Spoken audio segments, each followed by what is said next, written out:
APTV journalist 24/7 news channel సమాజ హితం కోసమే మీ ముందుకు వస్తోంది. సత్యాన్నే పలుకుదాం, ధర్మాన్నే ఆచరిద్దాం.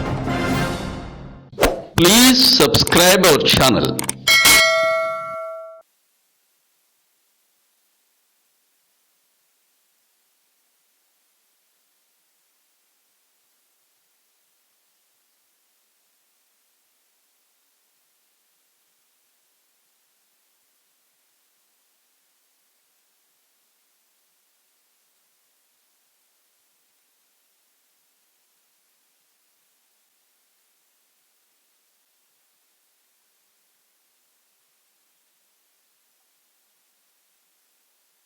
ఈ ఫండమెంటల్ రైట్స్ అంటే కనీసం వాటి వరకైనా సరే ప్రేక్షకులకి, అలాగే ఇది ఫాలో అయ్యే ప్రతి ఒక్కరికి కూడా చెప్పాలి ప్రస్తుతం ఈ కార్యక్రమానికి వచ్చిన ఈ పెద్దలు అని చెప్పి నేను హృదయపూర్వకంగా కోరుకుంటున్నాను.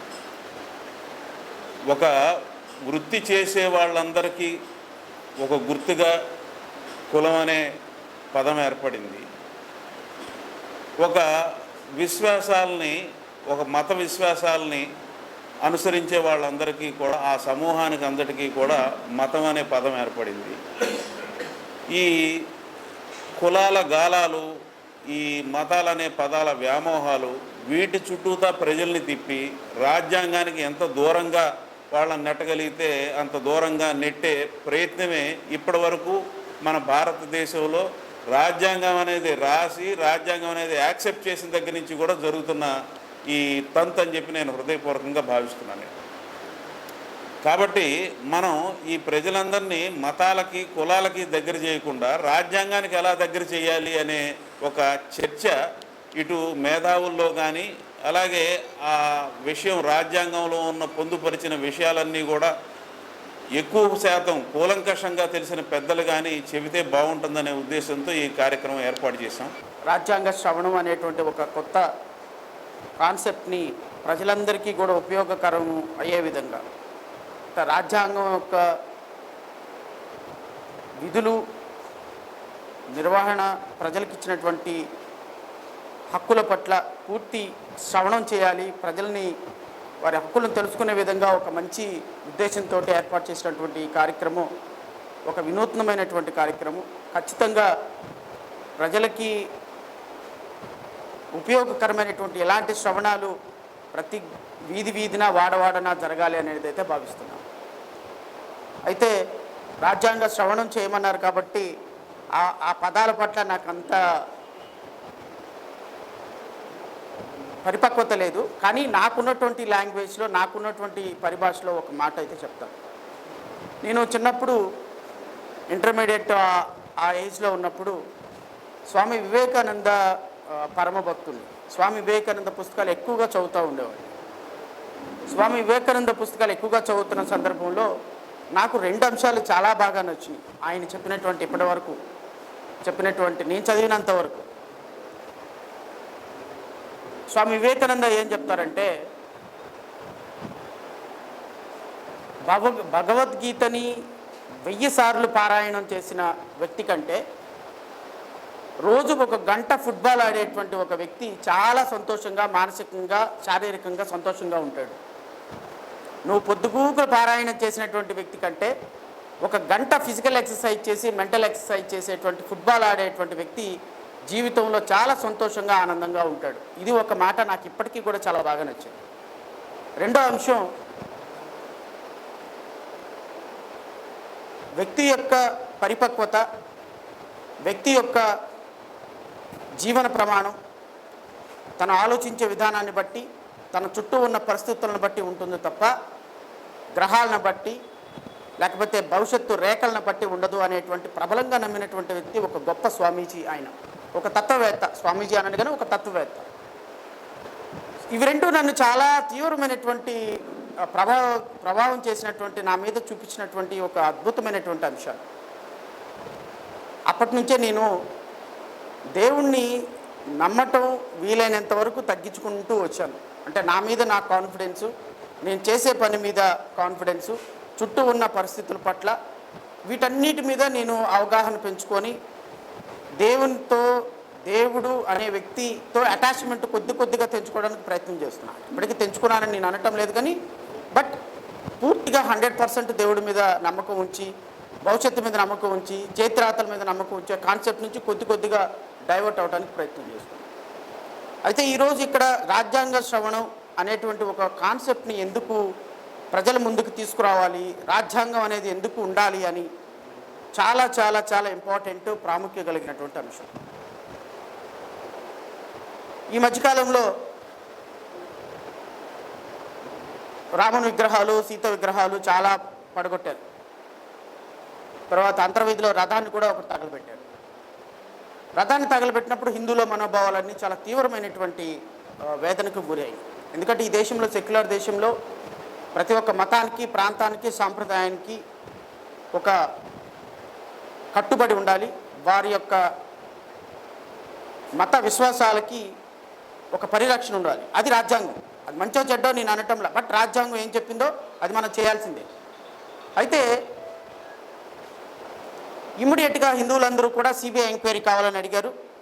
జగన్మోహన్ రెడ్డి గారి ప్రభుత్వం కూడా వితిన్ స్పాన్ ఆఫ్ డేస్లోనే సిబిఐ ఎంక్వైరీకి ఆర్డర్ చేసింది. మంచి పరిణామం. అట్ ది సేమ్ టైం చాలా సందర్భాల్లో చాలా మరణాలు ఈ దేశంలో, మన రాష్ట్రంలో మరి ముఖ్యంగా దళిత బిడ్డల మీద, వీటి మీద జరిగిన సందర్భంలో సిబిఐ ఎంక్వైరీ డిమాండ్ చేస్తే మేము కోర్టులో ఏ ఒక్క దాంట్లో కూడా రాష్ట్ర ప్రభుత్వం సిబిఐ ఎంక్వైరీకి ఇంట్రెస్ట్ చూపించాలి. అంటే ఈ వ్యవస్థలో ఈ మాట ఇప్పుడు రోజు చెప్పాల్సింది ఎందుకు వచ్చింది అంటే, రాజ్యాంగం అనేది ప్రతి ఒక్క వ్యక్తికి, అందరికీ సమానమైనటువంటి హక్కులు ఇచ్చింది. అది హిందువులకైనా, ముస్లిమ్స్కైనా, లేకపోతే క్రిస్టియన్స్కైనా, ఈ సమాజంలో బ్రతికే ప్రతి ఒక్క జంతువుకి కూడా రాజ్యాంగం అనేది సమాన హక్కులు ఇచ్చింది. హిందువులు భగవద్గీత చదువుతున్నారు కాబట్టి ఉపవాసాలు ఉండాలి, లేకపోతే హిందువులు భగవద్గీత చదువుతున్నారు కాబట్టి వాళ్ళకి ఎక్కువ హక్కులు ఇవ్వాలి, ముస్లిమ్స్ ఖురాన్ చదువుతున్నారు కాబట్టి వాళ్ళకి తక్కువ హక్కులు ఇవ్వాలి, లేకపోతే క్రిస్టియన్స్ బైబిల్ చదువుతున్నారు కాబట్టి వాళ్ళకి తక్కువ హక్కులు ఇవ్వాలి. ఇది కాదు. ఎవరి మత విశ్వాసాలు వాళ్ళకు ఉన్నప్పటికీ రాజ్యాంగం అనేది ఈ దేశంలో అన్ని మతాలకు సంబంధించినటువంటి ఒక పవిత్ర గ్రంథం. అది నేను చెప్పాలనుకున్నటువంటి ఉద్దేశం. ఇంతకుముందు నారాయణరావు గారు చెప్పారు, ప్రతి ఇంట్లో ఒక బైబిల్ ఉంటుందో, లేకపోతే వారి వారి మత విశ్వాసాలకు సంబంధించి ఒక గ్రంథాలు ఉంటాయి. కానీ ఎంతమంది ఇంట్లో రాజ్యాంగం ఉంది? ఎందుకంటే ఈ దేశంలో హిందువులకి అన్యాయం జరిగినా కాపాడాల్సింది రాజ్యాంగమే, ముస్లిమ్స్కి అన్యాయం జరిగినా కాపాడాల్సింది రాజ్యాంగమే, క్రిస్టియన్స్కి అన్యాయం జరిగినా, లేకపోతే దళిత బిడ్డలకు అన్యాయం జరిగినా కాపాడాల్సింది రాజ్యాంగం మాత్రమే. ఈ రాజ్యాంగం అనేది మన మత గ్రంథాల కంటే ప్రాముఖ్యమైనది. వాటిని తెలుసుకోవాల్సిన బాధ్యత ప్రతి కులం, మతం, ప్రాంతం అతీతంగా ప్రజలకు ఉంది అనేటువంటి ఒక గొప్పతనాన్ని చెప్పాలని ఈ ప్రోగ్రాం ఉద్దేశం అయితే నేనైతే అనుకుంటున్నాను. am I right sir? So ఎంతమందికి ఈ రాజ్యాంగం పట్ల అవగాహన ఉంది, రాజ్యాంగ విలువల పట్ల అవగాహన ఉంది?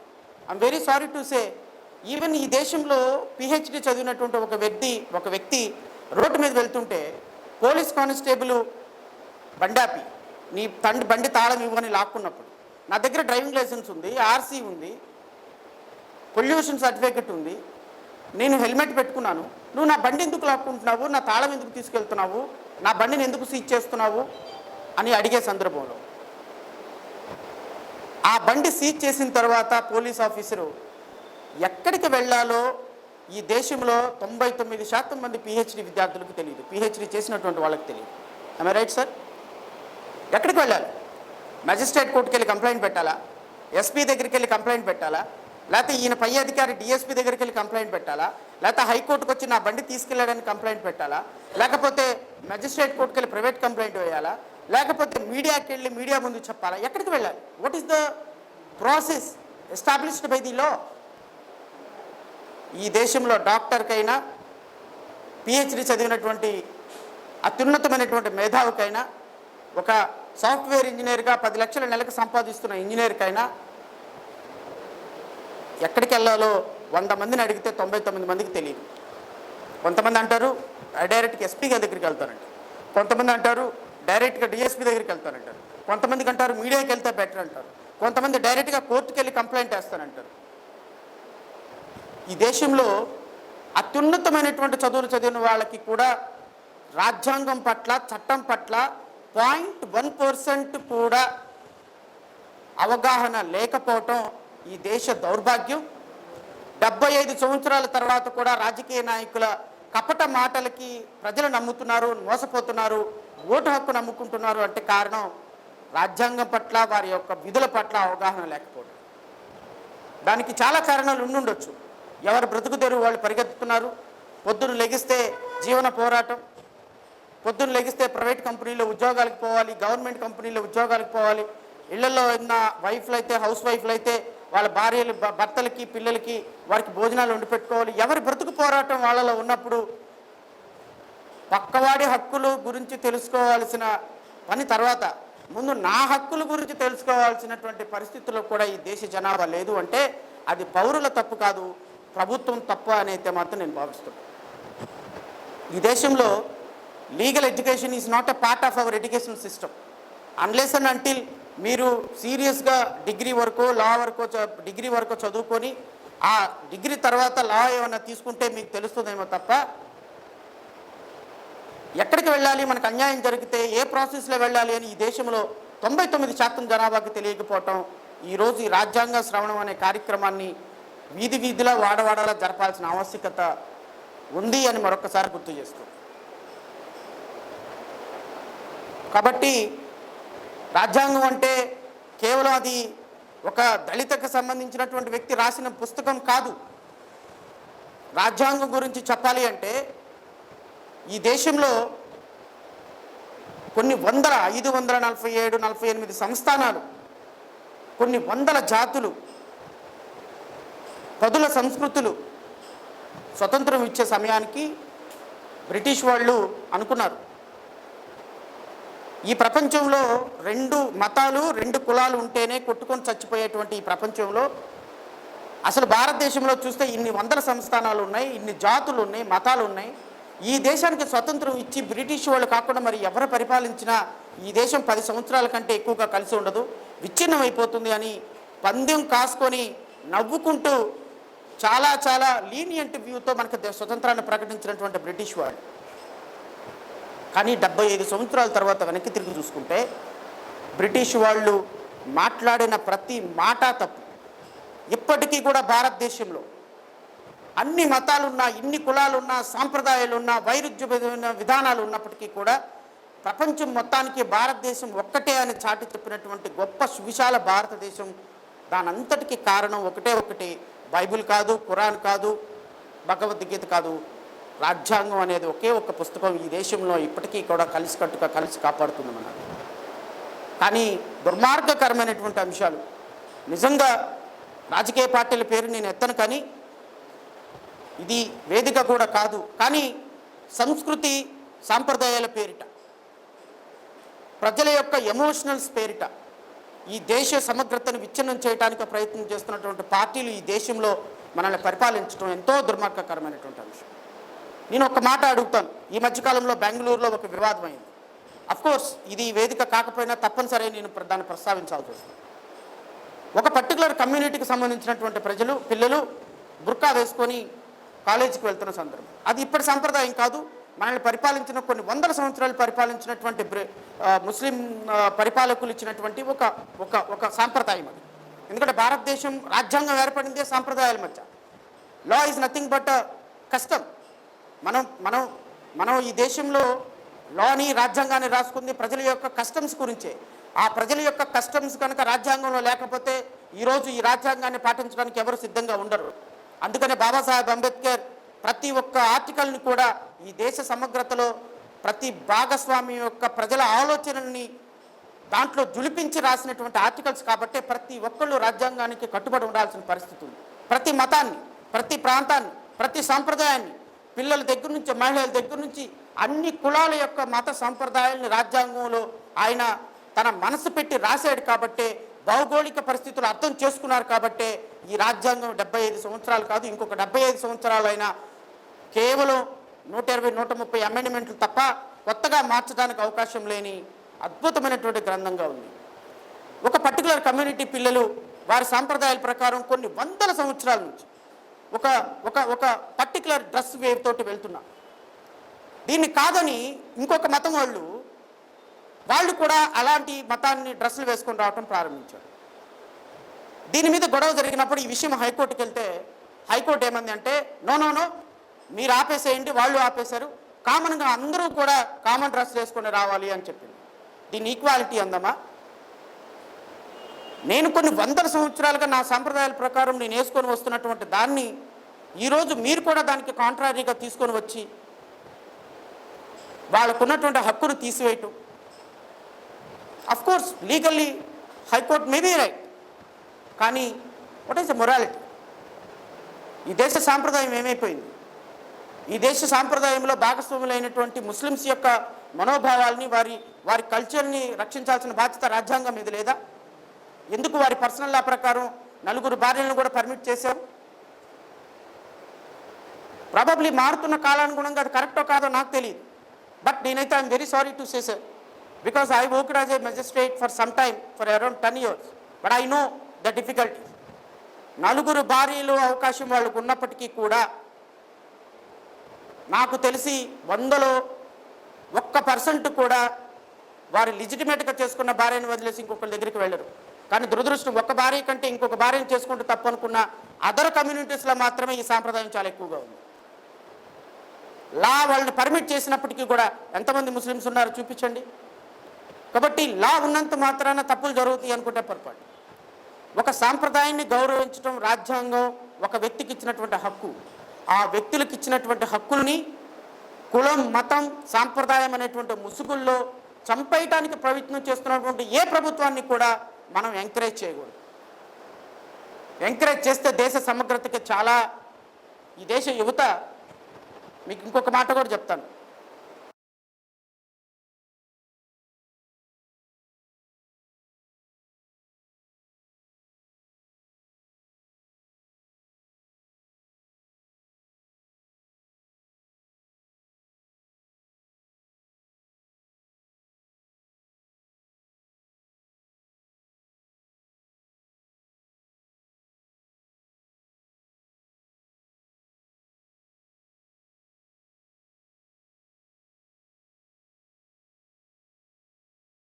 హైకోర్టు న్యాయవాది గారు, జడా శ్రావణ్ కుమార్ గారు, సుబ్రహ్మణ్యం గారు, సురేష్ గారు, కృష్ణరాజు గారు, మిత్రులారా,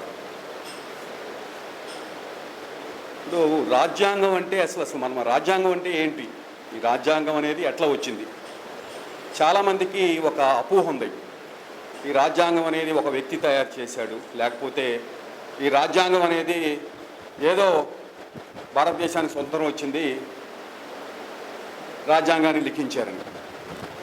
ఈ రాజ్యాంగం అనేది రావటానికి దగ్గర ఒక 70 సంవత్సరాల యొక్క 70-80 సంవత్సరాలు భారత ప్రజలు కులరహితంగా, మతరహితంగా, ప్రాంతాలకు రహితంగా, జాతు రహితంగా అందరు కలిసి సమిష్టిగా ఈ దేశం నుంచి బ్రిటిష్ వాడు వెళ్ళిపోవాలి, ఈ దేశం నుంచి బ్రిటిష్ వాడు వెళ్ళిపోతే మేమందరం కలిసి పరిపాలన అనేది ఈ విధంగా సాగించుకుంటాము, మా ఆకాంక్షలు ఇవి, మా ఆశయాలు ఇవి. దాంట్లో నుంచి పుట్టిందే ఈ రాజ్యాంగం. బ్రిటిష్ వాళ్ళు ఛాలెంజ్ చేశారు. సైమన్ కమిషన్ వచ్చిన తర్వాత బ్రిటిష్ వాడు అన్నాడు, నువ్వు పరిపాలించుకుంటానంటున్నావు, నీకు దమ్ముంటే ఒక రాజ్యాంగాన్ని తీసుకురా అన్నారు. అప్పుడు మోతీలాల్ నెహ్రూ కమిటీ వీళ్ళంతా కూడా రాజ్యాంగాన్ని తీసుకొచ్చారు. మేము భవిష్యత్తులో ఎప్పుడు 1930లో తీసుకొచ్చారు. మా రాజ్యాంగం ఈ విధంగా ఉంటుంది, మా దేశానికి ఇది వస్తాడు. తర్వాత సరే చెప్పాడు ఆయన, విన్స్టన్ చర్చిల్ చెప్పాడు, ఒక మాట అన్నాడు, ఏంటంటే భారతీయులు పరిపాలించుకోవడానికి అనర్హులు, భారతీయులకు కనుక స్వాతంత్రం వస్తే స్మగ్లర్సు, ప్రజాద్రోహులు అధికారంలోకి వస్తారు, నీళ్లు కూడా అమ్ముకునే రోజు వచ్చింది అన్నాడు. ఆయన చెప్పాడు ఆ రోజున. కానీ తర్వాత ఏం జరిగింది? మనకి స్వాతంత్రం వచ్చింది. స్వాతంత్రం వచ్చిన తర్వాత మన రాజ్యాంగ సభలో మహోన్నతమైన వ్యక్తులు ఉన్నారు. అంబేద్కర్ గారు వారి మేధావికి సమానంగా బిఎన్ రావు, బెనగల్ నరసింహారావు, ఆయన గురించి యునైటెడ్ స్టేట్స్లో చీఫ్ జస్టిస్ ఒక మాట అన్నాడు. ఏమన్నాడంటే, అమెరికా అధ్యక్షుడు కనుక నన్ను కనుక అడిగితే ఎవరిని సుప్రీంకోర్టు జడ్జిగా ఉండాలని నేను బిఎన్ రావు పేరు రికమెండ్ చేస్తాను. అటువంటి అంటే ఇంటలెక్చువల్ జైన్స్ వీళ్ళంతా అంబేద్కర్ గారితో సమానమైన ఇంటలెక్చువల్ వీళ్ళందరూ కలిసి మేధోమథనం చేసి 3 సంవత్సరాలు పట్టింది ఈ రాజ్యాంగాన్ని తయారు చేయడానికి. 3 సంవత్సరాలు చేసి ఏం చెప్పారు, ఈ రాజ్యాంగంలో కొన్ని విలువలు ఉన్నాయి, ఈ విలువలు అనేది మెజారిటీ ప్రజలు భావించేదానికి విలువలు వ్యతిరేకంగా ఉన్నా కూడా ఈ విలువలే చెల్లుబాటు అవుతాయి అన్నాడు. ఇప్పుడు మెజారిటీ ప్రజలు అనుకోవచ్చు ఏమని, మెజారిటీ ప్రజలు భగవద్గీతలో చెప్పిందే కరెక్టు, లేకపోతే మెజారిటీ ప్రజలు వాళ్ళ మత విశ్వాసాలు ఉండొచ్చు. ఉదాహరణకి మెజారిటీ ప్రజలు ఏం చేశారు, మనుధర్మ శాస్త్రం ఉంది, మనుధర్మ శాస్త్రంలో ఏం చెప్పాడు, మామూలు నేను తపస్సు చేసుకుంటున్నాను, తపస్సు చేసుకుంటే ఈ చతుర్వర్ణ సిస్టమ్ వచ్చింది, శూద్రుడు అనేవాడు కల్మషం లేకుండా పై 3 కులాల వారికి, పై 3 వర్గాల వారికి, వర్ణాల వారికి మామూలు సేవ చేస్తే వాడికి ముక్తి వచ్చింది అన్నాడు. శూద్రుడు అనేవాడు ఎటువంటి బట్టలు వేసుకోవద్దు, ముతక బట్టలు వేసుకోవాలి, వాటి పేరు పెంటయ్య, ఇటువంటి చన్నాలమైన పేర్లు ఉండాలి, బంగారాభరణాలు ధరించకూడదు అన్నాడు. కానీ రాజ్యాంగం దాన్ని ఒప్పుకోవట్లా. మెజారిటీ ప్రజలు ఆ రోజున భావించవచ్చు ఉండొచ్చు. రాజ్యాంగం ఏం చెబుతుంది, సమానమైన పౌరసత్వం, పౌరులందరికీ సమానమైన హక్కులు ఉన్నాయని చెబుతుంది, ఎటువంటి తారతమ్యాలు ఉండకూడదు అన్నాడు. మరి రాజ్యాంగ పీఠికలో చెప్పారు, ఏం చెప్పారు, మనం రాజ్యాంగం యొక్క స్ఫూర్తి అనేది ఉంది, ఆ రాజ్యాంగం అనే స్ఫూర్తి రాజ్యాంగ పీఠికలో చెప్పాడు. ఇప్పుడు రాజ్యాంగం అనేది సర్వోన్నతమైన చట్టం, భారతదేశంలో ఉన్న చట్టాలన్నీ దానికి అనుగుణంగా అనుసంధానంగా హార్మోనియస్గా ఉండాలి. ఏ చట్టమైనా రాజ్యాంగానికి వ్యతిరేకంగా ఉంటే చెల్లదు. ఇప్పుడు ఇందాక నారాయణరావు గారు చెప్పారు, రాజ్యాంగం గురించి ప్రజలకి ఏమాత్రం అవగాహన లేదని. వాస్తవం, ఈ పీఠికలో రాజ్యాంగం యొక్క స్ఫూర్తి చెప్పాడు. అంతేకాకుండా ప్రతి భారతదేశంలో చలామణయ్యే ప్రతి రాజకీయ పార్టీ కూడా, మీకు తెలుసో తెలియదో, రిప్రజెంటేషన్ ఆఫ్ పీపుల్ యాక్ట్ 1951 ప్రకారం పార్టీగా రిజిస్టర్ అయ్యేటప్పుడు ఒక డిక్లరేషన్ ఇవ్వాలి, ఏమని, రాజ్యాంగానికి సదా బద్ధుడై ఉంటుంది అని ఇవ్వాలి. మేము రాజ్యాంగానికి ఎట్టి పరిస్థితుల్లో కూడా బద్ధులమై ఉంటామని. రాజ్యాంగాన్ని వ్యతిరేకిస్తున్నారు, ఉల్లంఘిస్తున్నారంటే ఆ పొలిటికల్ పార్టీ గుర్తింపుని కూడా రద్దు చేయొచ్చు. కానీ జరుగుతుందా లేదా మనం ఆలోచించాలి. ఓకే, కాబట్టి ఈ రాజ్యాంగం యొక్క పీఠికలో చెప్పారు, ఏం చెప్పారు, భారతీయ ప్రజలమైన మేము ఈ రాజ్యాంగాన్ని మాకు ఇచ్చుకుంటున్నాం అని చెప్పి దాంట్లో చాలా విషయాలు చెప్పాడు. ఏమని చెప్పాడు, సామాజిక న్యాయం. సామాజిక న్యాయం అంటే ప్రపంచంలో సామాజిక న్యాయం లేదు, ఎక్కడ కూడా ఉండక్కర్లే. ఎందుకంటే అక్కడ హోదా అనేది ఒకే హోదా, అచీవ్డ్ హోదా ఉంటుంది. అంటే ఒక వ్యక్తి చదువుకొని వస్తే మామూలు అక్కడ హోదా అనేది ఉంటుంది. కానీ మన భారతదేశంలో 2 హోదాలు ఉన్నాయి, పుట్టుకతో వచ్చే హోదా, చదువుకోవడంతో వచ్చే హోదా. పుట్టుకతో అంటే కొన్ని కులాలు పవిత్రంగా పుడతాయి, పవిత్రతను మెయింటైన్ చేస్తాయి అని చెప్పి మనుధర్మ శాస్త్రంలో చెప్పాడు. కొన్ని కులాలు పుట్టడమే కలుషితం, కాబట్టి వాళ్ళకి అసలు స్టేటస్ లేదన్నాడు. అందుకని సామాజిక న్యాయం చెప్పాడు రాజ్యాంగంలో. అదేవిధంగా రాజకీయ న్యాయం, ఒక వ్యక్తికి ఒకే ఓటు అన్నాడు. బ్రిటిష్ వారు పరిపాలించేటప్పుడు కూడా మామూలు శాసనసభలు ఉన్నాయి పరిమితమైన అధికారాలతో. అప్పుడు ఓటు హక్కు అనేది ధనవంతులకి ఇచ్చేవాడు, జమీందారులకు ఇచ్చేవాడు, చదువుకున్న వాళ్ళకి ఇచ్చారు. కానీ రాజ్యాంగంలో 1 ఓట్, 1 మ్యాన్ అండ్ 1 ఓట్ అన్నాడు. ఓకే, తర్వాత ఆర్థిక న్యాయం అన్నాడు. అంటే చెప్పారు, ఏం చెప్పారు, కడుపు మండినాడికి నువ్వు హక్కుల గురించి చెబితే ఉపయోగం లేదురా, కడుపు మండినాడికి ముందు ఆకలి తీర్చు అన్నాడు. అందుకని ఆర్థిక పరమైన న్యాయం అన్నాడు. ఇంకోటి చెప్పాడు, ఏం చెప్పాడు, అంబేద్కర్ గారిని అడిగారు, ఏమనంటే, మహాశయ ఈ భారతదేశంలో విభిన్న జాతులు ఉన్నాయి, మతాలు ఉన్నాయి, కులాలు ఉన్నాయి, ప్రాంతాలు ఉన్నాయి, ప్రతి ఒక్కడు కూడా నేను నా కులం మీద అంటాడు. అంటే ఈ వాడి యొక్క మస్తికంలో ఇటువంటి ఐడెంటిటీస్ ఉన్నాయి. అటువంటి దేశంలో జాతి ఐక్యత ఎట్లా సాధ్యం అంటే ఆయన ఒక మాట చెప్పాడు. అందుకనే మేము రాజ్యాంగంలో ఫ్రాటర్నిటీ అంటే సోదర భావం, రాజ్యాంగంలో మేము సోదర భావం అనే ఒక పదాన్ని ఉపయోగించాం. భారతీయ ప్రజలందరూ కూడా సంఘీభావంతో, సహకారంతో, సోదర భావంతో మెలగాలి అని చెప్పారు. ఇవన్నీ రాజ్యాంగ పీఠికలో చెప్పాడు. కానీ దురదృష్టవశాత్తు మనం ఈ రోజున చూస్తుంటే ఈ రాజ్యాంగ విలువలు ఏవైతే ఉన్నాయో ఈ విలువలకు వ్యతిరేకంగా అనునిత్యం జరుగుతుంది. అనునిత్యం మరి అత్యున్నత న్యాయస్థానం అత్యున్నత న్యాయస్థానం అని రాజ్యాంగంలో చెప్పారు.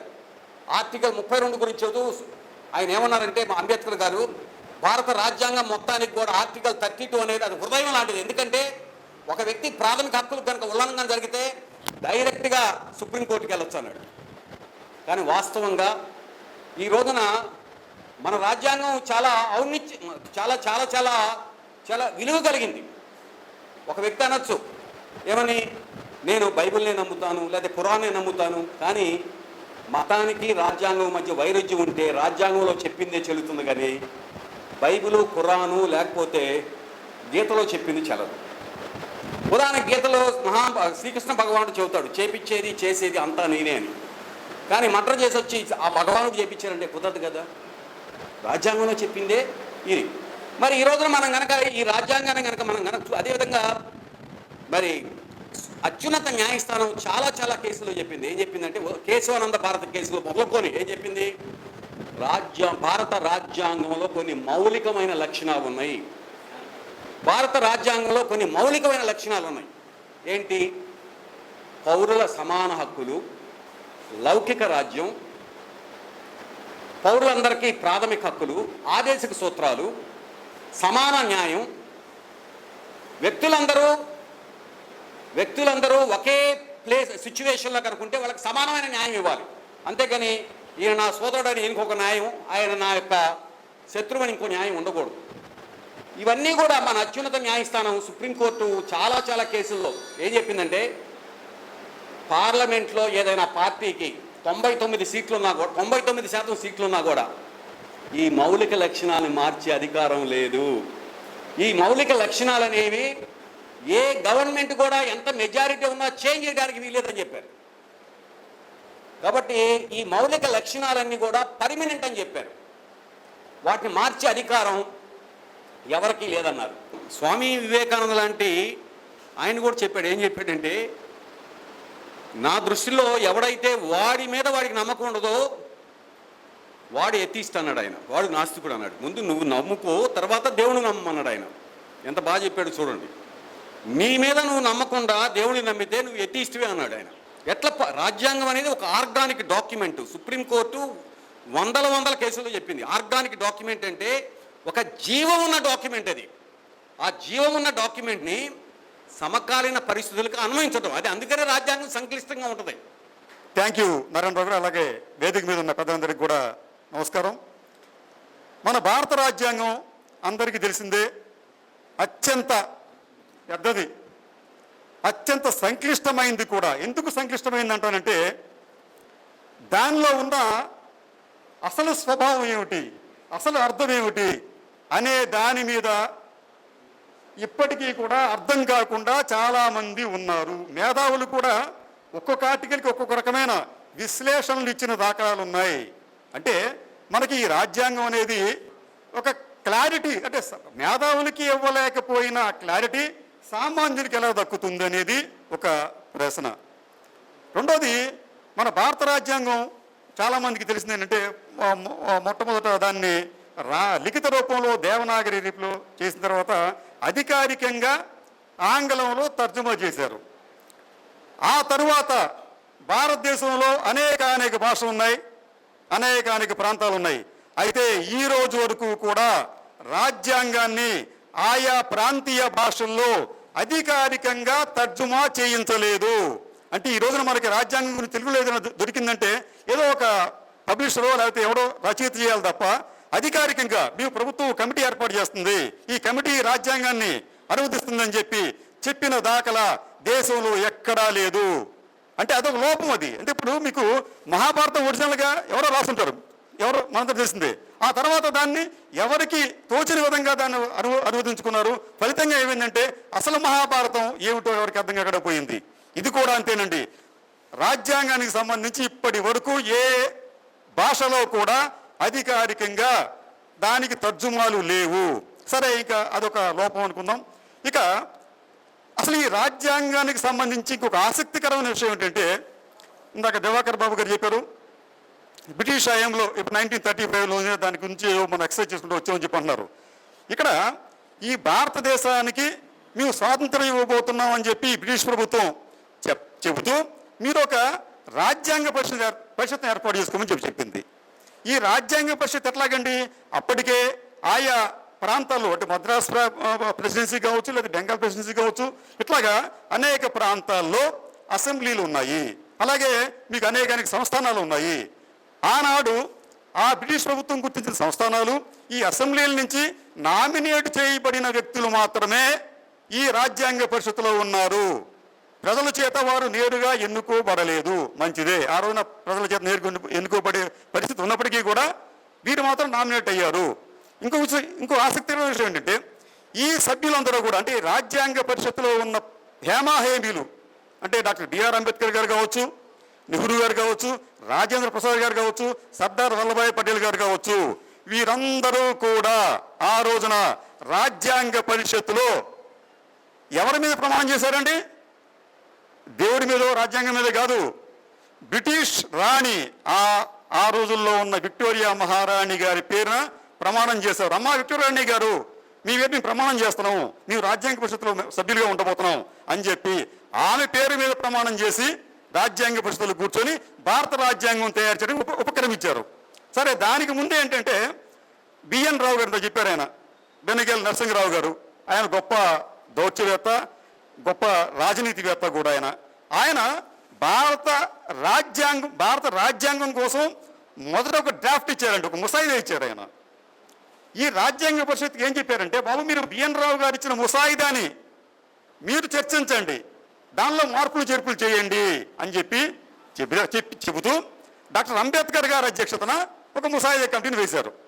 అంటే ఆల్రెడీ ఒక ముసాయిదా ఉంటే ఆ ముసాయిదాని మరింత రిఫైన్ చేయడానికి, యాడ్ చేయడానికి, డిలీట్ చేయడానికి కోసం అని చెప్పి అంబేద్కర్ గారికి ఆ బాధ్యత చెప్పారు. అంటే ఇక్కడ మనకు అర్థం అవుతుంది ఏంటంటే, ముసాయిదా అనేది అంబేద్కర్ గారు చేసింది కాదు, డాక్టర్ బిఎన్ రావు గారి హయాంలోనే జరిగింది అది. కానీ పేరు మాత్రం అంబేద్కర్ గారికి వచ్చింది, మంచిదే. మనకి జనరల్గా ఏంటంటే మన ఫాదర్ ఆఫ్ నేషన్ అంటే మహాత్మా గాంధీ గారి చెప్తాం, ఫాదర్ ఆఫ్ అంబేద్కర్ కాన్స్టిట్యూషన్ అంటే డాక్టర్ బిఆర్ అంబేద్కర్ పేరు చెప్తాం మనం. అంటే ఇక్కడ రెండూ కూడా ఫాదర్ ఆఫ్ నేషన్ అని చెప్పి మహాత్మా గాంధీ గారికి ఆ బిరుదు ఇచ్చింది ఎవరు? ప్రభుత్వం ఇవ్వలేదు, ప్రజలు ఇచ్చుకున్నారు. అట్లాగే అంబేద్కర్ గారికి కూడా ఫాదర్ ఆఫ్ కాన్స్టిట్యూషన్ చెప్పి బిరుదు ఇచ్చింది ఎవరండి? బిరుదు లేకపోతే ఆయనకి ఇచ్చిన గౌరవం ఎవరిదండి? మనం ఇచ్చిన గౌరవం, మనలో కొంతమంది ఇచ్చుకున్నారు అక్కడ. దానికి కూడా అభ్యంతరం లేదు. కానీ ఇక్కడ జరిగిన లోపం ఏంటంటే, ఇంత గొప్ప రాజ్యాంగాన్ని మనం రచించుకున్నామని చెప్పిన డాక్టర్ బిఆర్ అంబేద్కర్ గారు కావచ్చు, ఇతరత్ర హేమాహేమీలు కావచ్చు, వీరెవరూ కూడా ప్రజల చేత ఎన్నుకోబడలేదు ఆ రోజున. కానీ మీకు మన భారత రాజ్యాంగం అమల్లోకి ఎప్పుడు వచ్చిందండి? 1951 జనవరి 26. కానీ అప్పుడు జరిగిన పరిణామం ఏంటంటే, 47లో మనకు స్వాతంత్ర్యం వస్తే 47 ఆగస్టు 15 అర్ధరాత్రి ఈ పరిషత్తులు ఎవరున్నారు, ఈ రాజ్యాంగ పరిషత్తులు ఎవరున్నారు అంటే ప్రజల చేత నేరుగా ఎన్నుకోబడిన వ్యక్తులు కాదు, వాళ్ళంతా కూడా నామినేట్ చేయబడిన వ్యక్తులు ఉన్నారు. వారందరూ కూడా 1947 ఆగస్టు 15న ఏం చేశారంటే, వీరిలో కొంతమంది నువ్వు ప్రెసిడెంట్గా ఉండు, నువ్వు ప్రధానమంత్రిగా ఉండు, నువ్వు ఆర్థిక మంత్రిగా ఉండు, నువ్వు న్యాయశాఖ మంత్రిగా ఉండు అని చెప్పి వాళ్ళకు వారే నియమించుకొని, ప్రధానమంత్రిగా జవహర్లాల్ నెహ్రూ గారు, రాష్ట్రపతిగా రాజేంద్ర ప్రసాద్ గారు, న్యాయశాఖ మంత్రిగా డాక్టర్ బిఆర్ అంబేద్కర్ గారు, వీరందరూ కూడా రూపాంతరం చెందారు. మనం వాళ్ళకి అప్పుడు అధికారం ఇవ్వలేదండి. సరే, దానికి కూడా మనకు అభ్యంతరం లేదు. మనకి ఎన్నికలు ఇప్పుడు జరిగిన భారతదేశంలో జనరల్ ఎలక్షన్స్ ఎప్పుడు జరిగినాయి మనకి? 1952. అంటే 50 జనవరి 26 మనకేమో రిపబ్లిక్ డే అయిపోయింది, మన రాజ్యాంగం ఆమోదించాం. కానీ పార్లమెంట్ మాత్రం ఏర్పడింది 1952లో. అప్పుడు కనీసం ఈ రాజ్యాంగాన్ని, బాబు ఇట్లా మీ రాజ్యాంగం ఆమోదించాం, మేము ఇప్పుడు చేసిన చట్టాలని కూడా అమలు చేస్తూ మీరు ఈ రాజ్యాంగాన్ని ఆమోదించండి అని చెప్పి పార్లమెంట్లో ఒక తీర్మానం పెట్టి ఆ రాజ్యాంగాన్ని అమలు చేసి ఉంటే బాగుండేది. కానీ అటువంటి ప్రయత్నం అంబేద్కర్ గారితో సహా ఎవ్వరూ చెయ్యలేదు. అయితే ఎందుకు నేను మీకు చెప్తున్నానంటే, మీకు అదే సమయంలో మీకు జమ్మూ కాశ్మీర్లో ఇదే పరిస్థితి ఏర్పడింది. జమ్మూ కాశ్మీర్కి ఆ సమయంలో ఒక రాజ్యాంగాన్ని వాళ్ళు తయారు చేశారు అక్కడ. సరే, ఆ రాజ్యాంగ సభ్యులు ఎవరు ఏది పక్కన పెడదాం. అయితే ఆ రాజ్యాంగాన్ని, జమ్మూ కాశ్మీర్ రాజ్యాంగాన్ని ఆ తర్వాత ఎన్నికైన అసెంబ్లీ ఆమోదించింది. కానీ మన పార్లమెంట్ మాత్రం నేటికి భారత రాజ్యాంగాన్ని అసలు ఆమోదం తెలపలేదు. సరే మంచిదే, మనంతా మన ఉదాసీనత కావచ్చు, ఏమైనా కానివ్వండి. సరే, అది ఒక అంశం అయితే. రెండో అంశానికి వచ్చేటప్పటికి భారత రాజ్యాంగం భారతదేశానికి మేలేంటి అంటే, భారతదేశానికి ఈ రాజ్యాంగం చాలా మంచి చేసింది, అంత మంచి కూడా చేయలేదు అని రెండు విధాలుగా కూడా మనం చెప్పుకోవచ్చు. ఎందుకు ఈ విషయం చెప్పాల్సి వచ్చిందంటే, మీకు 1947లో మన స్వాతంత్రం ఇచ్చేటప్పుడు విన్స్టన్ చర్చిల్ గారు చాలా దారుణంగా ఇండియా గురించి మాట్లాడాడు. ఆయన ఈ రాస్కెల్స్ స్కౌంటర్స్ వచ్చేస్తారు, వాళ్ళు బూట్ లెక్కర్స్ కూడా వస్తారు, అక్కడ వచ్చి భారతదేశాన్ని నాశనం చేస్తారు, ఇక్కడ ప్రజాస్వామ్యం పెరుగుతుందని చెప్పన్నాడు ఆయన. కానీ మనం మన భారత రాజ్యాంగం నమ్ముకోవటం వల్ల ఆయన చెప్పిన తప్పు అని చెప్పి నిరూపించాం. అలాగే ఇంకో మహానుభావుడు అంబేద్కర్ గారు, ఆయన 1953లో BBC టెలివిజన్, అప్పుడు టెలివిజన్ వచ్చిందండి అప్పటికి, 1953లో BBCకి ఇంటర్వ్యూ ఇస్తూ ఆయన ఏం చెప్పాడంటే, అసలు భారతదేశానికి హఠాత్తుగా ఈ ప్రజాస్వామ్యం మన స్వాతంత్ర్యం వచ్చింది, అట్లీ ప్రభుత్వానికి, అంటే ఆ రోజు బ్రిటిష్ ప్రధానమంత్రి అట్లీ ప్రభుత్వానికి బుద్ధి లేదు, ఆయన హఠాత్తుగా మన భారతదేశానికి స్వాతంత్ర్యం ఇచ్చేశాడు. ఓకే మంచిదే ఆయన చెప్పి ఆయన ఏమంటాడు ఇంకో మాట, అసలు భారతదేశ సామాజిక వ్యవస్థ ఈ ప్రజాస్వామ్యానికి సిద్ధంగా లేదు, భారతదేశంలో ఎన్నికల వ్యవస్థ ఫెయిల్ అవుతుంది అని చెప్పి ఆయన చెప్పారు. ఓకే మంచిదే, అంటే ఇప్పుడు ఆయన పైనుంచి దిగింది దైవం సంభూతుడు కాదు కదా, ఆయన చెప్పింది కూడా రాంగ్ కావచ్చేమో. అలాగే ఏం జరిగిందంటే, ఆయనకు మాట అంటాడు ఆయన, భారతదేశంలో ఓటర్లకు ఇంక చైతన్యం రాలేదు, కాంగ్రెస్ పార్టీ ఒక బుల్లక్ కార్ట్ని, అంటే ఒక ఎద్దుల బండిని చూపించి దానికి ఓటేయమంటే వాళ్ళు ఓటేస్తారు, అంతే తప్ప ఆ బుల్లక్ కార్ట్ వెనక ఉన్న అభ్యర్థి మూర్ఖుడా విజ్ఞుడా అంటే మనకు అనవసరం, అది అంటే ఈ ప్రజలకు అనవసరం, వాళ్ళు ఏమి చూడదు, ఏ పార్టీ సింబల్ ఏమిటి ఆ సింబల్గా వేస్తారని చెప్పి అన్నాడు. అది కూడా కొంత నిజమే అది. కానీ ఆయన అభిప్రాయం ఎలా ఉన్నా, విన్స్టన్ చర్చిల్ అభిప్రాయం ఎలా ఉన్నప్పటికీ కూడా మనం 75 సంవత్సరాల పాటు ప్రజాస్వామ్య ఫలాల్ని అనుభవించాం. ఈ ప్రజాస్వామ్య ఫలాలను అనుభవిస్తూ మన భారతదేశాన్ని కూడా ఆర్థికంగా అభివృద్ధి చేసుకున్నాం. మనం చేసుకున్నాం, రాజకీయ నాయకులు చేయలేదండి, అది మనం చేసుకుంది. అది అభివృద్ధి అంటే ఏముందో అది. ఈ రోజున ఏంటంటే భారతదేశం ప్రపంచంలో 6వ అతి పెద్ద ఆర్థిక వ్యవస్థగా అవతరించగలిగింది, అది సక్సెస్. అయితే రెండో ఫెయిలియర్ ఏంటంటే, అదర్ సైడ్ ఏంటంటే, భారతదేశంలో ఇప్పటికీ చాలా మంది తెలియని విషయం ఏంటంటే, దాదాపు 80 కోట్ల మంది జనాభా, దాదాపు 80 కోట్ల మంది జనాభా అంటే దేశ జనాభాలో 60% ఇప్పటికీ 2 రూపాయలకి 3 రూపాయలకి ప్రభుత్వం సబ్సిడీతో ఇచ్చే బియ్యము గోధుమ మీద డిపెండ్ అయి ఉన్నారు. ఇది అధికార గణాంకం, ఇది మనం అక్కడ క్రియేట్ చేసింది కదండి. ఒకవేళ ప్రభుత్వాలు ఏం చెప్తున్నాయంటే, భారతదేశం చాలా అభివృద్ధి సాధించింది, పేదరికం తగ్గించుకున్నాం. ఎంత తగ్గిపోయిందంటండి, ఇప్పుడు 10% కూడా లేదంట పేదరికం మన దగ్గర. కానీ దేశ జనాభాలో 80% మాత్రం సబ్సిడీ బియ్యం సబ్సిడీ గోధుమ మీద డిపెండ్ అవుతున్నారు. ఎంత 80%, 80 కోట్ల మంది అండి, అంటే 60% జనాభా సబ్సిడీ మీద డిపెండ్ అయి ఉన్నారు. అంటే ఎక్కడికి కాంట్రాక్షన్ వచ్చింది? ఇక్కడ ఏంటంటే, మనం రాజ్యాంగాన్ని అత్యంత సమగ్రంగా చేయటం కూడా తప్పైందని. అమెరికా రాజ్యాంగం వారికి తెలుసు, అమెరికా రాజ్యాంగం చిన్నదండి, అది ఇంత చేస్తే అది బహుశా 20 సార్లు 30 సార్లు దాన్ని ఎమెండ్ చేసి ఉంటారు. భారతదేశ రాజధాని 100కు పైగా సార్లు మనం ఎమెండ్ చేసుకున్నాం. ఈ రాజ్యాంగాన్ని మరింత సరళీకృతం చేస్తూ ప్రజలకు అందుబాటులో ఉండే విధంగా మనం ప్రయత్నించాలి. కేసీఆర్ గారు ఏదో రాజ్యాంగాన్ని మార్చాలని చెప్పి అన్నప్పుడు కొంతమంది ఆయన వ్యతిరేకించారండి, తప్పేం కాదు అది. మనకున్న ఈ కాలమాన పరిస్థితులకు, మారుతున్న కాలమాన పరిస్థితులకు అనుగుణంగా మనం అవసరం వస్తే రాజ్యాంగాన్ని మార్చుకోవాలి. అంటే మీ కేశవానంద భారతి 1973 అనుకుంటాను, కేశవానంద భారతి ఒక తీర్పు ఇచ్చింది, రాజ్యాంగ మౌలిక స్వరూపాన్ని మార్చకూడదు అని చెప్పి చాలామంది వాళ్ళు గుర్తుకుంటారు అనమాట. అంటే రాజ్యాంగం అనేది ఒక శిలాశాసనం, దాన్ని మనం మార్చకూడదు అని చెప్పంటారు. ఏమండి, అటువంటి శిలాశాసనాన్ని ఎమర్జెన్సీ టైంలో పీఠికలు మార్చి మీరు దాంట్లో సెక్యులరిజం అనే మాట ఎందుకు చూపించగలిగారు? ఎలా చూపించగలిగారు దాంట్లో మీరు?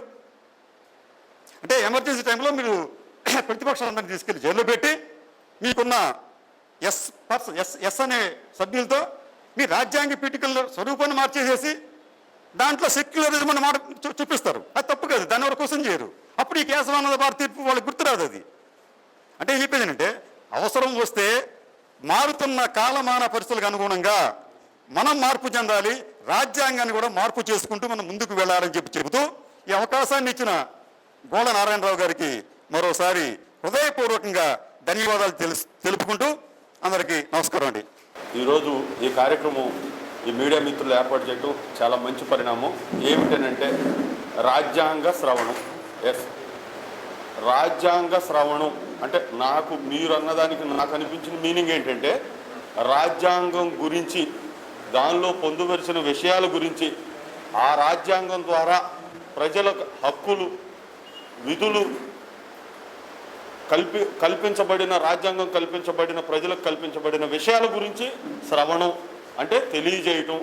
ఒకవేళ వాటి గురించి అవగాహన లేకపోతే మేధావులన్న వ్యక్తులు ప్రజలకి ఈ రాజ్యాంగం యొక్క వివరాలను తెలియజేయాలనే దాని మీద రాజ్యాంగ శ్రవణం అనే కార్యక్రమం పెట్టడం ఖచ్చితంగా హర్షణీయం. కానీ నేనేమంటున్నానంటే ఎస్ చాలామందికి కొంతమందికో తెలియకపోవచ్చు.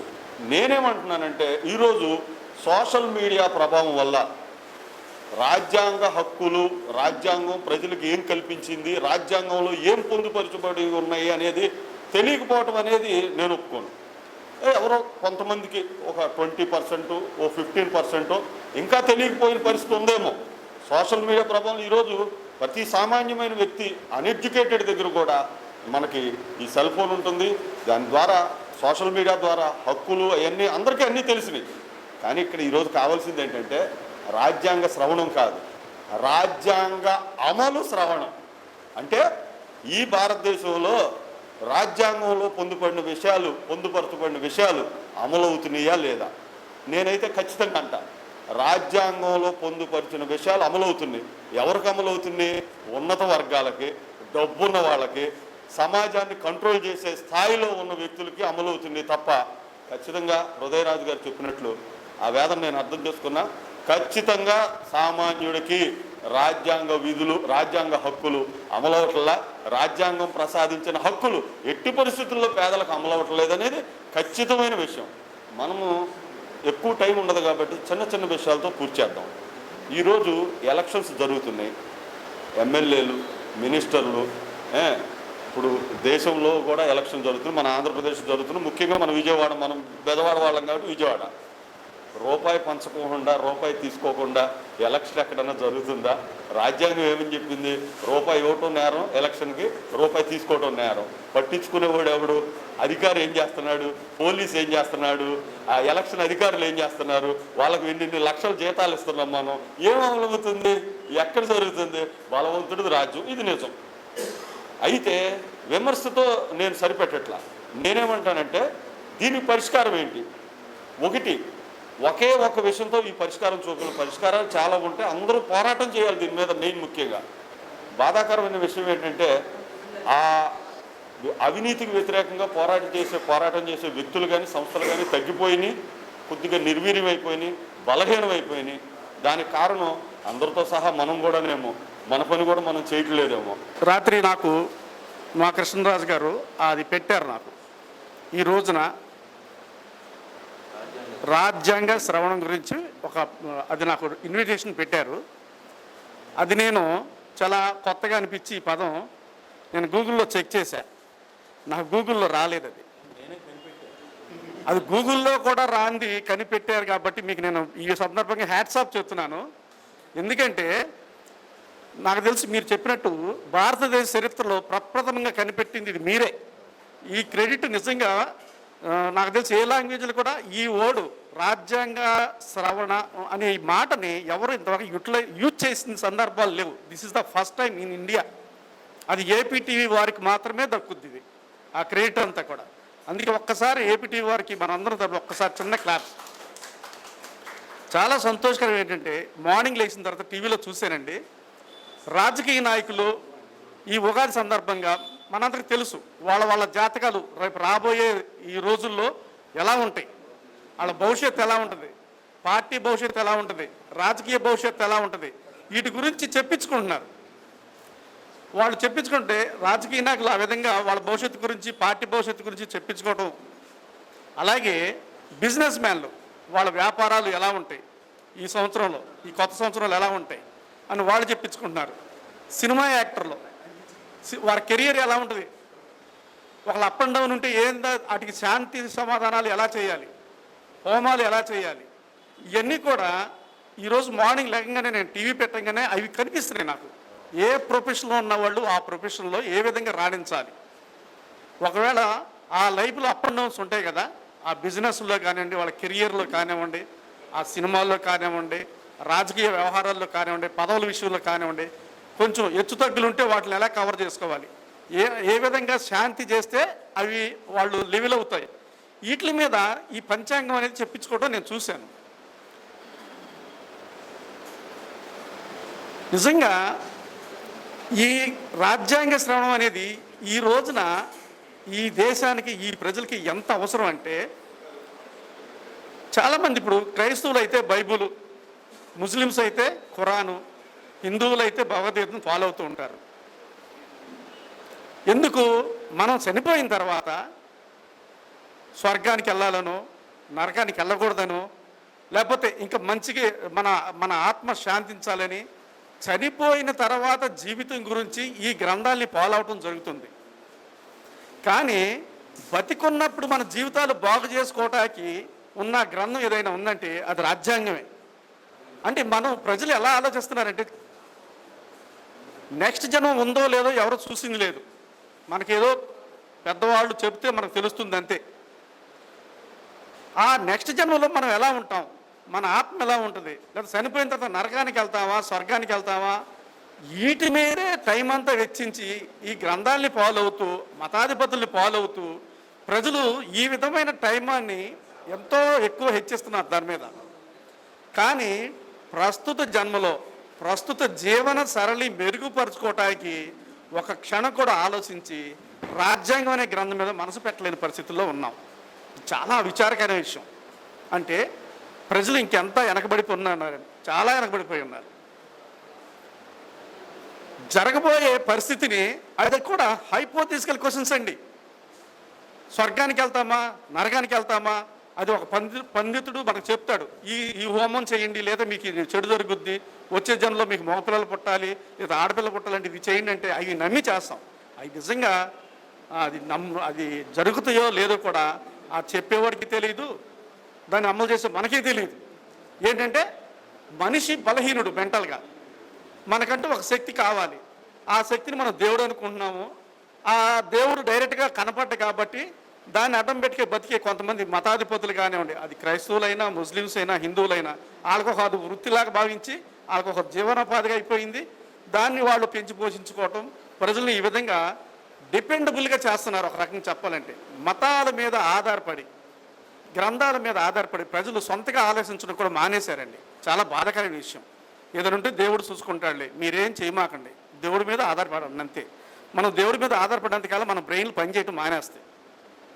అంతా ఆయన చూసుకుంటాడుగా, ఇంక మనం ఎందుకు చూసుకోవటం, మన బ్రెయిన్కి పనేది. దాంతో మనం ఆలోచన శక్తి నశించిపోద్ది. ఈ విధంగా కొంతమంది, అందరు కాదండి, కొంతమంది మనుషుల్ని ఆలోచింపచేసే శక్తిని నశింపజేస్తున్నారు. అది తెలుసా తెలియక అనేది పక్కన పెడితే, కానీ మనం ఆ నెక్స్ట్ జన్మలో ఏం జరుగుతుందో పక్కన పెట్టి, చనిపోయిన తర్వాత ఏం జరుగుతుందో పక్కన పెడితే, అసలు ఉన్న జన్మకి ఏమన్నా సార్థకత చేకూరుతుందా, మనం జీవించే జీవితం ఒక జీవితమేనా, క్వాలిటీ లైఫ్ని లీడ్ చేయగలుగుతున్నామా, మనకున్న వాటిని ఉపయోగించుకోగలుగుతున్నామా, అవన్నీ తెలియాలంటే రాజ్యాంగం గురించి మనకి ఏమైనా తెలుసా? ఆ రాజ్యాంగం గురించి తెలిస్తేనే కదా మన హక్కులు మనం కాపాడుకోవటానికి పెద్దలందరూ చెప్పారు. మన విధులు నిర్వర్తించాలన్నా, హక్కులు కాపాడుకోవాలన్నా రాజ్యాంగం గురించి తెలియాలి. అంటే పోనీ మత గ్రంథాలని ఫాలో అయ్యే ప్రజలకి వాటి మీద ఏమైనా పూర్తి అవగాహన ఉందంటే అది లేదు.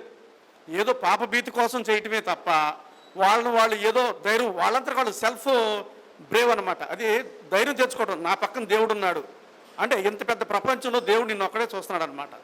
దేవుడికి వేరే పనేం లేదు, ఇక నాకు దేవుడు ఉన్నాడు కాబట్టి నాకేం కాదు అనే ఒక డైలమాలో ఉండి మిగిలిన విషయాలను పట్టించుకోవటం, ప్రాక్టికల్గా ఆలోచించడం మానేశారు ప్రజలు.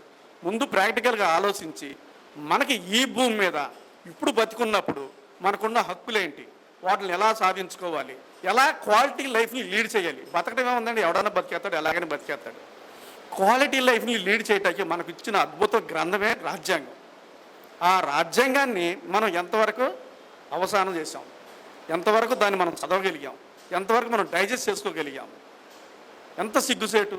నిన్నగాక మొన్న హైకోర్టు 8 మంది ఐఏఎస్లకి శిక్షలు వేసింది, మనందరం చూసాం. అది అంటే రాజ్యాంగం తెలిసి కొంత, తెలియక కొంత. ప్రాబ్లం ఎక్కడ ఉందంటే, ఎవరి కాళ్ళే స్వార్థపరులు అయిపోయి, జ్యుడిషియరీ ఏమో ఎగ్జిక్యూటివ్ ఏలుపెట్టింది, ఎగ్జిక్యూటివ్ ఏమో జ్యుడిషియరీలో వేలు పెట్టుద్ది, శాసనకర్తలేమో అన్నింటిలో వేలు పెడతారు. వాళ్ళ పరిధి వాళ్ళకి తెలియదు, ఎగ్జిక్యూటివ్ పరిధి ఎగ్జిక్యూటివ్ తెలియదు, జ్యుడిషియరీ పరిధి జ్యుడిషియరీ తెలియదు. తెలుసా లేదా అనేది మనకి తెలియదు. తెలిసి చేస్తున్నారా తెలియ చేస్తున్నారా అనేది కూడా హైపోథెటికల్ క్వశ్చన్స్ ఇవన్నీ. ప్రజలు ఏం చేయాలనేది ప్రజలకి తెలియదు. ఎవరిని ఎన్నుకున్నారో వాళ్ళకి తెలియట్లా, ఎన్నుకున్నాడు ఏం చేస్తాడో వాళ్ళకి తెలియట్లా. ప్రజలు క్వాలిటీ పీపుల్ ఎన్నుకున్నప్పుడు క్వాలిటీ పరిపాలన మనం ఎలా ఆశిస్తాం?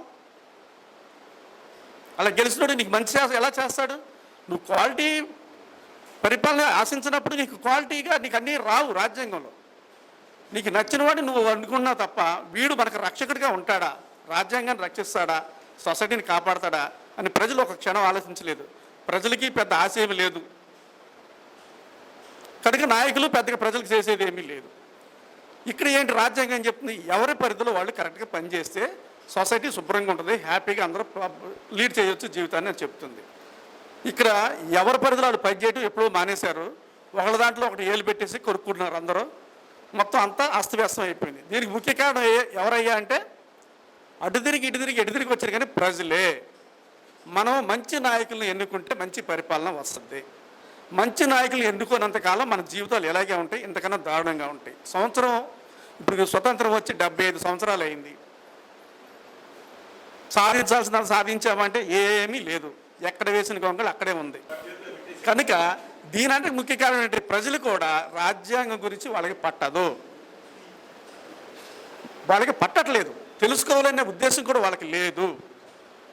రాజ్యాంగ వ్యవస్థ అలా తయారు చేసిందా అంటే రాజ్యాంగ వ్యవస్థలో కావాలని ఎవరు చేయరండి.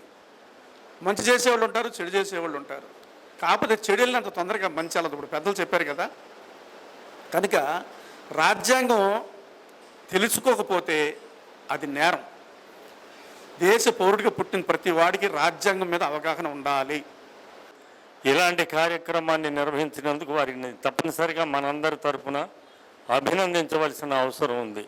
అలాగే కృష్ణరాజు గారు మనకి తెలియనటువంటి అనేక విషయాలు, అప్పుడు జరిగినటువంటి విషయాలన్నింటినీ కూడా తెలియచేశారు.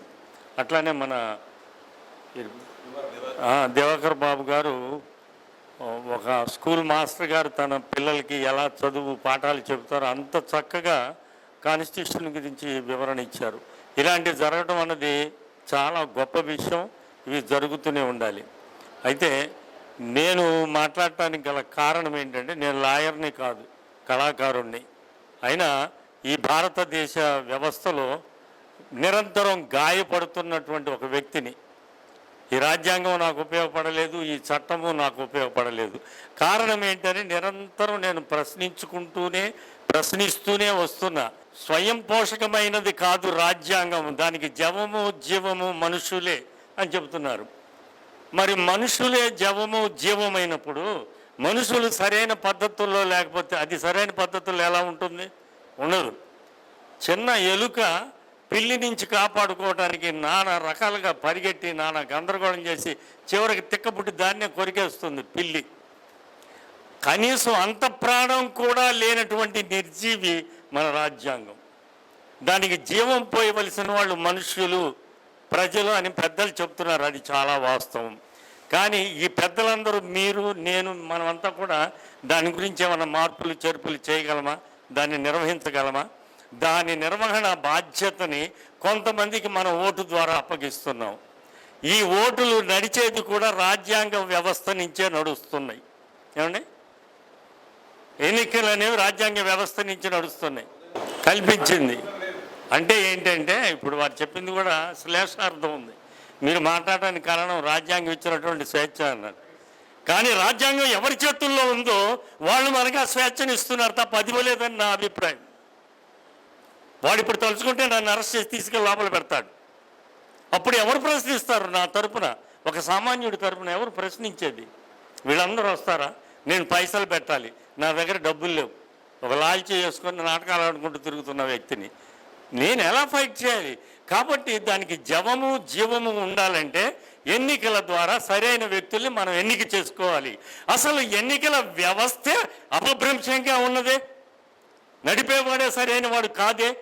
ఇంక ఎట్లా ఇంత క్లిష్టమైనటువంటి విషయాన్ని ఎవరు ఎలా ఎప్పుడు పరిష్కరిస్తారు? అలాంటి స్వర్గధామైనటువంటి రాజ్యం మనకెప్పుడు వస్తుంది? ఇది మా తపన. ఈ తపన తీరే అవకాశం ఇవాళ ఉపన్యాసాల్లో ఎక్కడా కనపడలేదు. ఎందుకంటే అది కొందరి చేతుల్లోనే ఉంది. ఆ కొందరు ఎవరంటే ప్రజలే ఎన్నుకున్నారు. ఆ ప్రజలు ఎలా ఎన్నుకున్నారంటే అక్రమమైనటువంటి ఎన్నిక విధానాల ద్వారా వాళ్ళు వచ్చారు. వాళ్ళు సక్రమంగా ఎలా ప్రవర్తిస్తారు? కాబట్టి ప్రాణం లేనటువంటి రాజ్యాంగాన్ని కాపాడటానికి ప్రాణం ఉన్నటువంటి వ్యక్తులు మాత్రమే దాన్ని చేయగలగాలి. వీళ్ళకి ఇంత విశిష్టమైన చైతన్యం ఎప్పుడు వస్తుంది అంటే ఒక 100 ఏళ్ళు పట్టొచ్చు అన్నారు శ్రావణ్ గారు. అంటే ఇంతకాలం మనం ఈ గాయాలతోటి కుళ్ళిపోయి చచ్చిపోవాల్సిందేనా? కాబట్టి దీనికి కావలసింది ప్రజల నుంచి చైతన్యం కాదు, పోరాటం. పోరాటం అనేది లేకుండా ఎవడు ఏది ఒప్పుకోడు, మన మాట యాక్సెప్ట్ చేయడు. పోరాటం ఎవరు చేయాలంటే ప్రజలు ఎవరు చేయరు. భగత్ సింగ్ ఒక్కడే చేశాడు, 3 చేశారు.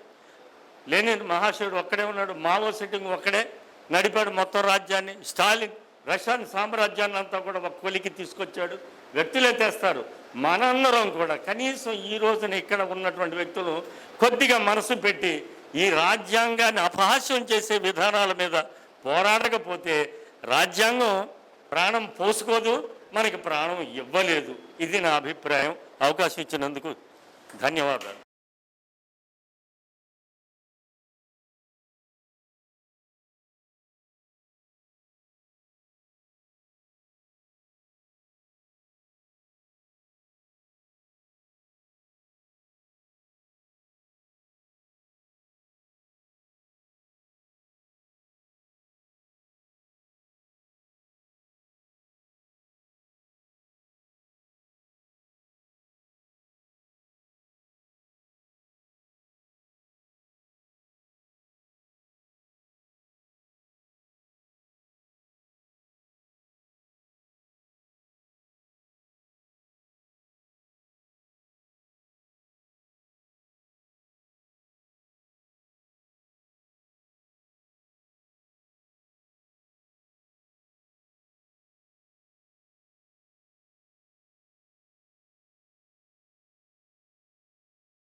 Please subscribe our channel.